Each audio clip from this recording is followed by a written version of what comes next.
Baru-baru ini berlangsung satu majlis pelancaran artis dari negara India yang terkenal Krish. Konsert yang dijangkakan mendapat sambutan panas akan berlangsung di arena IRC Negeri Sembilan. Krish sebelum ini pernah mengadakan persembahan dan menerima sambutan luar biasa. Pengalaman beliau di Malaysia tidak akan dilupakan apabila pernah menyanyi sebanyak 30 buah lagu tanpa henti. Malaysia வருது எப்போல்லாம் நம்மளுக்கு லைஃப்பில் டவுன்ஃபால் வருதோ நான் இங்கே முகஸ்தாயிலுக்காக சொல்லலை, உங்களை வந்து இம்ப்ரெஸ் பண்ணி பேசி இம்ப்ரெஸ் பண்ணுங்கிறதுக்காக சொல்லலை. I would have done almost 350 shows here in Malaysia for the past 20 years. I don't think any artist from India would have done that.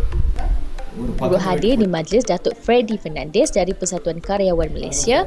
Menurutnya, karyawan pernah terlibat dalam satu penganjuran Anugerah Industri Muzik India pada tahun 2013.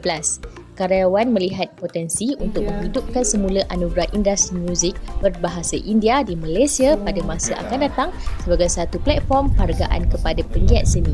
Inilah untuk memperkasakan industri muzik kita dan juga mempromosikan artis-artis dari semua bangsa dan semua kaum dan juga semua bahasa